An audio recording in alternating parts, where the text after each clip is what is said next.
Manchester City 6, Manchester United 3. Shocking today, awful today. But I want to try and just keep calm and measured so that we can dissect, what's actually happened today and what it actually means for us versus what it doesn't mean for us. I spoke before the game, when it's all said and done, I said that we had to come here and in order to get a positive result, we had to be perfect. We had to do things properly. We couldn't be too passive. We couldn't make mistakes. We had to look after each other and we had to believe. And literally every single thing that I listed there in that list, we didn't do. We did not do from the off. You had players not trying. It was almost like the old Manchester United. You had the players not looking after each other in terms of finding each other, passing to each other. There wasn't a hunger there to win the ball back. They just didn't believe that they could go and play and go and beat this lot here today. Because Manchester City, are a fantastic team and we're good today. But I don't even think they were at their sparkling best. They looked like they was at their sparkling best because we literally allowed them to swan about the pitch with not much pressure, not much intensity coming back, not much bark or bite coming back the other way. And we literally played like a team that hadn't won the last 4 Premier League games. We literally played like a team that didn't know each other. Now, again, I can take losing, especially early on in Ten Hag's reign, because now we need calm, now we need a reaction. And I've seen some quotes of Erik Ten Hag saying he's going to be meeting with his players and asking his players what on earth happened there. That's not the Manchester United that I'm trying to build. But most importantly, it's not the Manchester United that I've seen in the last few weeks. It's not the Manchester United I've seen on the training ground. It's not what we spoke about doing.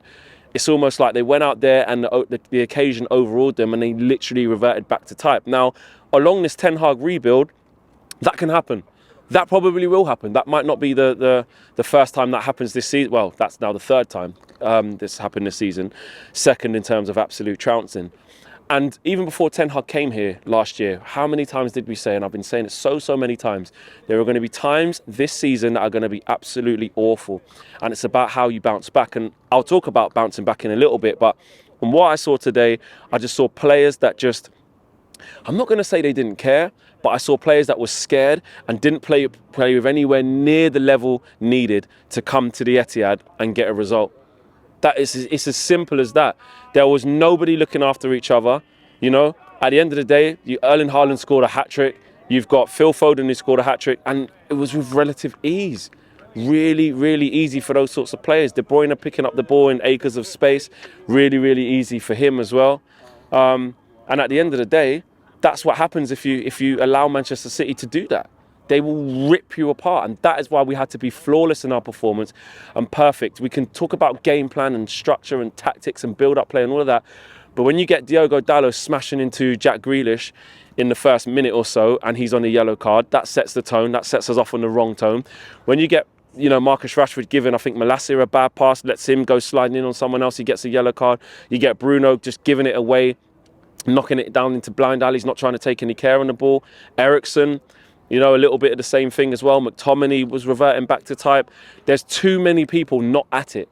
And then you couple that with not enough pressure from the front three in terms of engaging Manchester City and just allowing them to just stroke the ball around at will. What did we do really well against Liverpool and Arsenal, especially Liverpool? Smashing into tackles, letting them know that we're there, letting them know they're in for a game. At the very basics, at the very minimum, should I say, you have to stick to the basics. And all of our basics went out the window. I think Ten Hag will be puzzled. I think he will be shell-shocked. I think he'll be looking at that, and like I've seen some of his comments, because I was in the stands, I was like, where's this come from? Now, on the flip side of that, it's important to remember where we're coming from, because that looked like the old Manchester United. It's important to remember that these things can happen, but they have to be stumped out and eradicated quickly. Ten Hag will be worried from that today. He will demand answers, and those players are in for an absolute rollicking. And like they said, they should.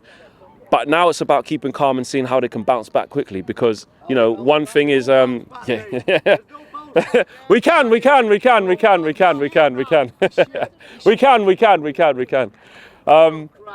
Huh?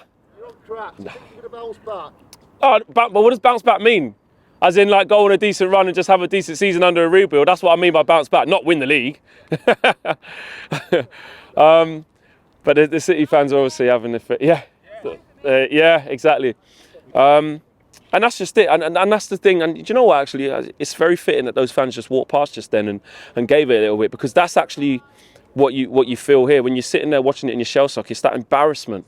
It's that being shell-shocked and thinking, what just happened? How on earth did that just happen? How easy was it for City? You know, it was literally embarrassing for large parts. And that's what I was saying before they came. Erik ten Hag will be so worried by that, by seeing these type of performances every once in a while. I understand we've got a long way to go in our rebuild, but that is the type of mentality that needs to be stumped out. We need to get to a point where we've got a certain level of performance that we won't go below, even if we're not playing well. That was Ralph Rangnick, Manchester United. That was Ollie, Manchester United. It was almost exactly the same as last year. Yeah, but not last year. We got smashed before we got sacked. But yeah, I know even Ollie used to come here and play on the counter-attack and show a bit, to be fair. Josh is right. But what I mean by that is the fact that the mentality and the capitulation was there. The same at Brentford. You know, a mistake happens or you concede a goal. What's the mentality? Can you batten down the hatches? Can you fend for each other? Can you look after each other? And we just couldn't do it. It's a miracle we've scored 3 goals in the second half. It's weird. That's down to City taking their foot off the gas, 100%. They come out in the second half and just let us have the ball. Okay, a moment of brilliance from Anthony. And then they go and score 2 straight away again. So it was just City taking their foot off the gas. I don't think that was massively positive from ourselves. It's good that Martial got 2 goals. We're going to need him to get firing and get back to what we saw in pre-season and against Liverpool. But it was just such a diabolical, shocking performance that it leaves you shell-shocked, and we've got to forget about this really, really quickly and dust ourselves down because the games are kind of come thick and fast. This is the worst possible start to this tough run of games, this tough October that we've got. And it was absolutely embarrassing, you know, to a man. I literally sat in my seat. Well, I didn't sit down, I stood up at half-time and at 4-0, and you're thinking, this could be 8. This is probably going to be 8-0. You know, we had no answer for Haaland. One thing is, you know, City having fantastic players, but another thing is just making it so easy for them. It was really, really disgusting how easy we made it for them. And that's my biggest concern, the fact that these little performances, I say little, these shocking performances can just you know, pop their head up every so often, you know? And we're going to get that to a certain extent. We're going to lose games, you know, in this Ten Hag rebuild, in this Ten Hag process. There's going to be stumbling blocks, but the stumbling blocks can't look like that. The stumbling block should be, well, we came to City, we were beaten by the better team on the day, but it was a decent team performance. There's something to take from it. They can't look like this. They can't be capitulations. They can't be turning up and not having the right mentality. They can't look like that. We can't build off that. So it goes beyond to you know, reason to say how annoyed I am, how embarrassed I am at that. But it's about dusting ourselves down, forgetting about it as quickly as possible, and it's about them players taking accountability, you know. There was something for us to get behind for a reason. We have seen some positive signs. Varane going down injured again. I mean, yeah, all the fun of the Rolls Royce, the Wraith, the Phantom, the Ghost, it's all gone already. I hope he's not injured. Exactly, it's all gone already. You know, City away, conceding 4 at half-time. He gets taken off, hopefully as a precaution. I would probably imagine he doesn't play midweek. Hopefully he's back for Everton, but I hope there's nothing serious there. But going forward, we've got to dust ourselves down because it was absolutely embarrassing today, absolutely shocking. And Ten Hag will be, rightly so, leading a massive inquest tomorrow. I've seen some comments and quotes that he's saying he needs to understand what happened in his players' minds today, because that was completely unacceptable. To come here and buckle under the pressure and just not believe and not turn up, you can't forgive that. You can't forgive that at all. Let me know what you guys thought about this. Peace.